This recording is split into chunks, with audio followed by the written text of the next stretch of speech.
from the best marketers I've seen, they'll do these tests. Yeah. They know what they're actually trying to test in the beginning, right? So there's a Yes. purpose for an ad, right? And it's basically every commercial is a test, right? So I believe that if I use this hook, I will get these results, and from those results, I expect to get said purchases, influence, uh, follows, or whatnot, Yes. or subscriptions, right? Right. So you see how it goes, and then you observe it, and part of that is uh, if it look at feedback. If people leaving comments, are people subscribing? Is it creating conflict? Is it Well, so wanting conflict, unwanted conflict? and that's actually a really good question. What do you want? What kind of feedback do you want? Do you want more comments? Do you want? Are you doing this for likes? Are you doing this for views? What like those are things that are part of. It's that when I'm looking at this test card, it's what are you measuring? Like, what Mm-hmm. is it that you want to measure for it instead of uh, oh, I'm just gonna throw this out there and that what's gonna happen is what's gonna happen. Well, Yeah. Even if you're going to shotgun things, right? yeah, Take a little time and look at each thing that you're shotgunning, each little pellet out there that's going out there, and give it a purpose, right? What is it testing? What is it? What are the results I'm looking for? And measure how it's working. hmm This is what I've seen the best marketers do is they'll do this. They'll start out with two or three ad copies, and they'll try it on two or three different platforms. They'll see what yep, platforms it's digging, which one is kicking in, right, driving with that community. And then they get those baselines, and they'll start modifying things, right? if yep. if this one's a dead, right, okay, cool, change it now. Can I, if this one's successful, right? What's this one successful, right? What's working on then? You take the most successful one. If they're all duds, then you need to step back and start looking at, do I have the right product? Do I have market fit? Do I, is there conflict That's here? actually Is it, go ahead. that was a really good point. Is do I have market fit? Like, Yes. is it going to the right people? Am Mm-hmm. I? So it's kind of one of those things where Does anybody we want go. it? Well, I guess the way I'm thinking about it is kind of like what when you go into when you read the book This Is Marketing, Seth Godin talks a little bit about it, where maybe you've created the right product, but your marketing material ends up going to the wrong people. So basically it's one of those situations where you send the marketing people to 100 people, and 90% of the 90 people out of those that 100 respond in the negative to what you've done. It's not necessarily the product that you've created, because you notice that you have 10 people who are responding in the positive. It is also the possibility that you have the wrong market fit. So you are marketing to the wrong people. Um, that can sometimes be the case. So you just need to adjust your marketing and everything. So some of this stuff that we're talking about here with the learning and everything is, it's like, okay, what did we observe? Like, don't I guess what I'm going along the lines with that is, if you have a product and you believe in that product and you send it out there and you get like a massive amount of negative feedback, don't necessarily assume that your product is the wrong thing. Maybe it's the wrong way that you marketed it, or maybe it's the business model that you are trying to affect. So let me give you an example of this. What I have discovered as like doing hand dyed yarn and stuff is that people don't buy it, people don't buy yarn constantly like they do eggs. Eggs are kind of a weekly buy for people. People will buy yarn on a regular on a seasonal basis, or on a every so often basis, and because they do that, it's not a like you're not creating something that people are going to be constantly coming back for. So what you kind of end up having to do is create these special releases and these special collections every couple of months to get people interested in stuff. What people are really love is when you create mystery boxes and themed mystery boxes, and you share with them uh, things that it's like, okay, I've got this beautiful mystery box based upon this theme of things, and everything goes together, and here's this pattern that you can make with the yarn. People jump on that stuff. People love that. It like you don't have a ton of momentum sometimes with selling those, but you can sell out fast if that's what you do. The other part of it is you want to create scarcity. But anyway, I'm just rambling at the moment. Some good marketing advice. Thanks, Alan. Um, I want to take a step back because we jumped on like dance around three things. They're kind of Yeah, we important. have. One of it is there's some traps to avoid, right? While we're doing our True. testing, we want to make sure that we have good data, right? So if you're just starting out your business and you're trying to market and you don't boost your ad, but it's like there's 100 impressions to your marketing material, right? Uh, that means only 100 people got to see it once on Facebook feed, for example, right? Yeah. So they went through their feed, they didn't look at it, right? That doesn't mean that you don't have a good product or a good fit. That just means you don't have a life size sample to play with, Hmm. right? So if you went out and talked to 100 people, this is very different than 100 impressions on Facebook, is what I'm saying, right? um, so let's see. Let's talk about these five data traps, real quick. Hmm. The first one is false positive trap, and they show a little cartoon. I know this is very unpolitical nowadays, but there's a doctor talking to a guy. He's a very skinny guy, and that's how we know he's not pregnant. Is Hmm. that guy, you're pregnant, and he's looking, and he's like, huh. How can that be? That's a false positive, right? She gets blood work back and says he's pregnant. There's no way he's pregnant. Hmm. Um, there's the opposite, which is a false negative trap, which is a picture of a girl with a big belly and the baby kicking. And the doctor says, you're not pregnant, right? This is just a false negative trap, right? It's true, but the test results don't show it. Hmm. The next one is the local maximum trap. And it also this is also kind of two-sided. It's a local maximum trap and the exhausted maximum trap. So if you imagine, and the book illustrates this great, right? But I'm going to give a different example. If you are fishing in a little water pool Hmm. or even like a little swimming pool beside the ocean, Hmm. right? And in that swimming pool, you catch 5 fish, right? Hmm. You're like, there's so much fish here. It's amazing, right?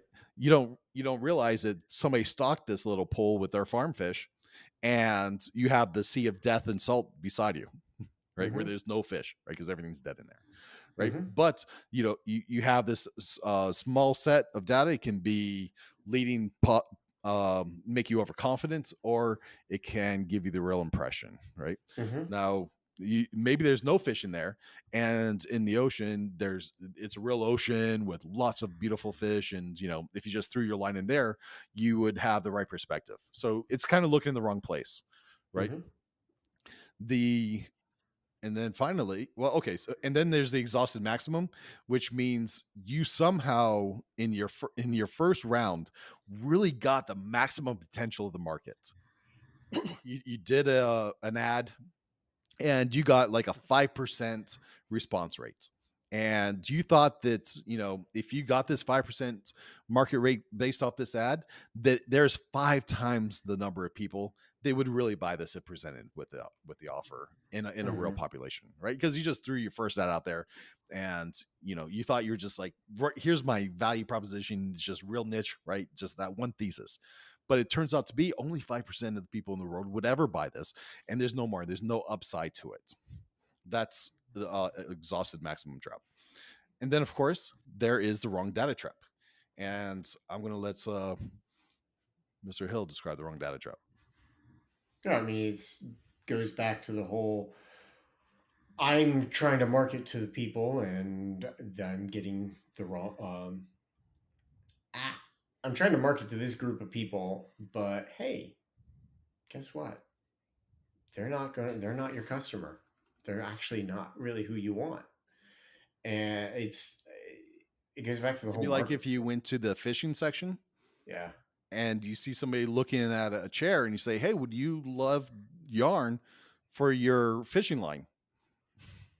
They'd be Yeah. like, "No." Well, Right? it's Or, "Yeah, like, sure, why not? I like yeah, yarn." like that's one of the things that you hit with, or you kind of, it can even be, let me think about this for a sec.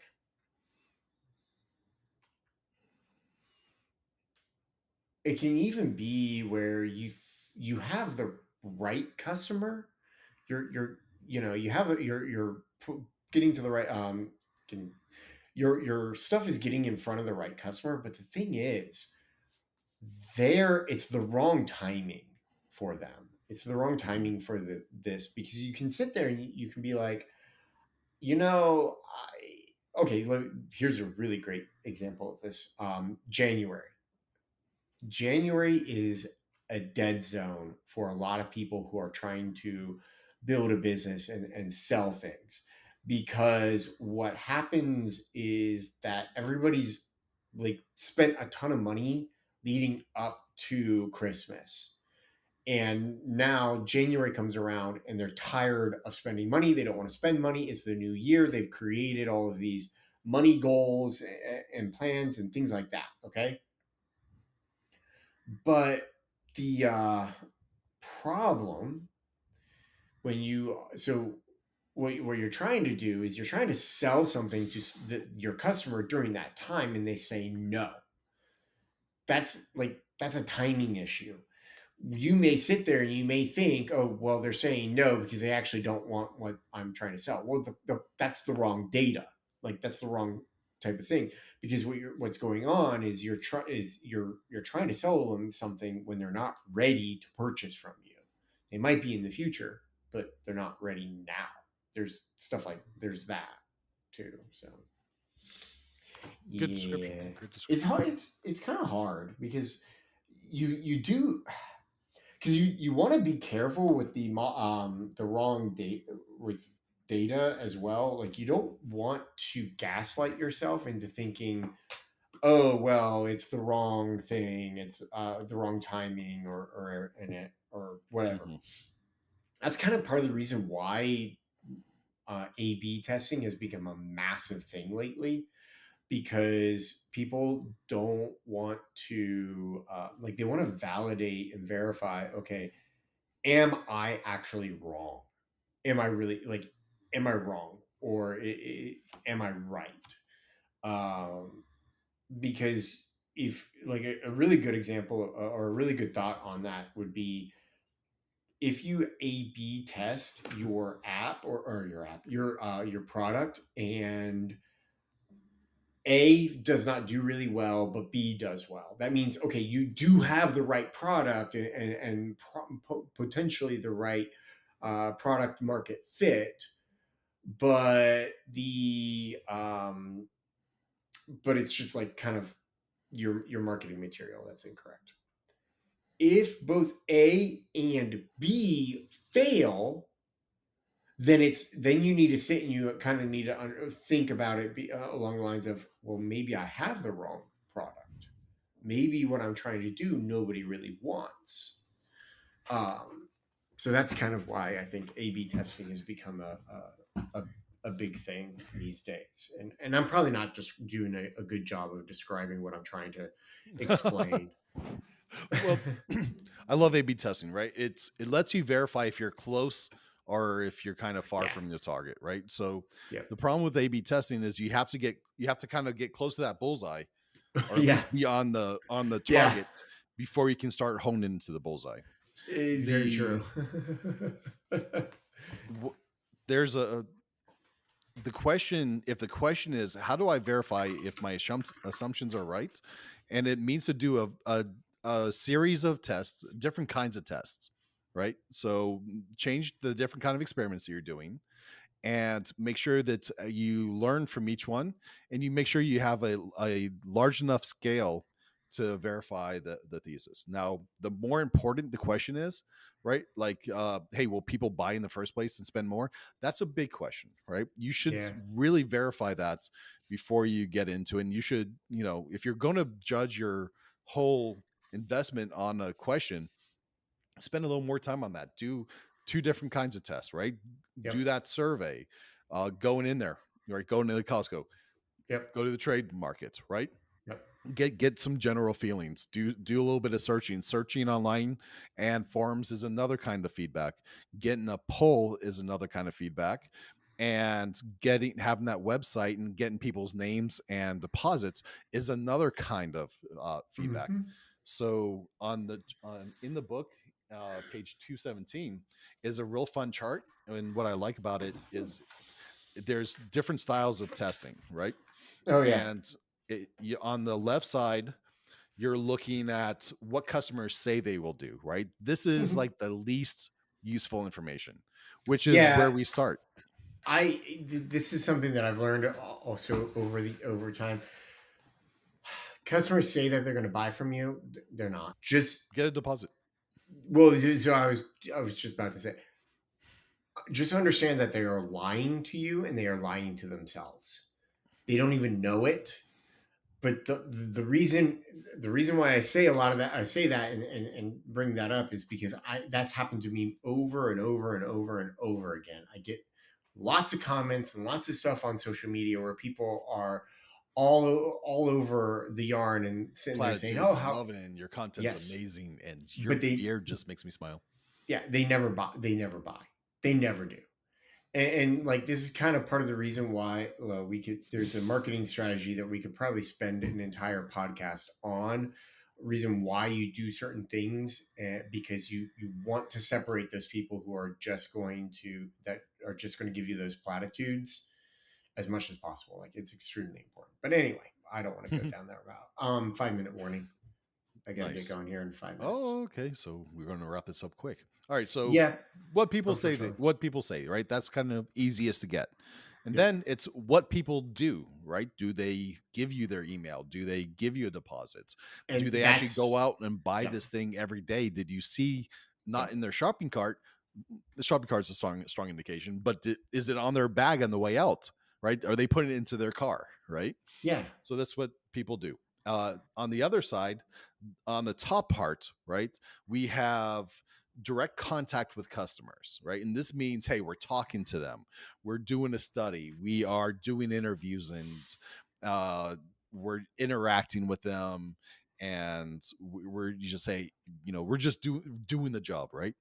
On the next side is the indirect observation of customers, where we look at sales activities. We are tracking people's actions without talking to them, but we're seeing what the results of cart purchases, Hmm. of the statistics on how many people bought a certain thing on Amazon, how popular is it compared to other things, what are people's comments, right? Yep. All this things that we didn't encourage people to do, but we're observing from the environment. Yep. And of course on the bottom section of that is just somebody who's doing research for you, and going in there and pulling all this data. The And then of course, there's mock sales, there's fake purchases on carts, right? You can Yeah. set up, instead of just a place to get a deposit or a email, you can set up a little Shopify shop, right? And see how many people actually go through the purchase process, and they talk about how to do that without burning your reputation. Right? There's some ways to, It's you hard. know yeah, for me this is kind of like a gray hat technique, Yeah, it but is. it's they advocate it, so I'm going to talk about it. it's kind of what I do. It's the make on demand model. Hmm. So as a very small business that in a as a I'll try to keep this to a minute. Pre-orders. As a small business in a premium market, it is hard to have product on hand because I don't my business is not quite self-sustaining at the moment. It's getting there. It is very close to it. Like so you what I do is I do the make on demand. So I make a sample of something, I market the sample, Hmm. and when someone orders, that's when I actually make the product. Hmm. That's what I do, and that helps me validate things because there's This like is a bunch. pre-order, and it's a little different than what we're talking about here. It's yeah, it's different from the fake orders Fake and art. stuff, or Mhm. mock Mock cards. shopping. Yeah, Hmm. mock cart. There we go. But it's also kind of like along those like it's along lines of I'm validating that people want to buy what I'm putting out there because Yep. I'm doing the make on demand. So anyway, It's yeah, uh, it's above deposit, and yeah, it's pre-purchase, right? I'm going to make yeah, these custom things for you, right? And this is yeah, common in custom products. It, yeah, it would be and different and if it you said, "I'm going to do it this, works. teach you how to make this course," right? And then say, "Hey, if I don't get 1,000 people ordering the course, I'm not going to make it. I'll refund your money." Yeah, exactly, exactly. So anyway, we're gonna have to wrap it up there, unfortunately, because I'm gonna have to get going here just a few minutes, Oh, and I real believe life it. calls. Yeah, unfortunately, I would rather sit here for another whatever hour talking about this Do you stuff. think we did this justice? I think we did. I think we might. I think we could definitely. There's always more that we can talk about with I it. think we get enough people to buy the book and read through that section and really enjoy it. I agree. I think that's important. So next week we're going to do our little synthesis discussion. Talk about oh dear, what is it? We're going to be talking about the evolve section, the last section of this, and then yeah, Yeah, we're kind of going to call this good as much as we can. There's a lot of I think material in there. this one chapter was worth buying the book. Actually, by the way, I agree with you. Any book that gives you actionable steps on how to move your business forward, I think is worth purchasing. yep, And that you are absolutely correct. I think this one was really good. So, alrighty, dude. I amazing, beautiful people. thank you all for joining us, and I hope this was helpful because I like it. It's fun. I had a lot of fun making this about Alan today. Alrighty, see y'all.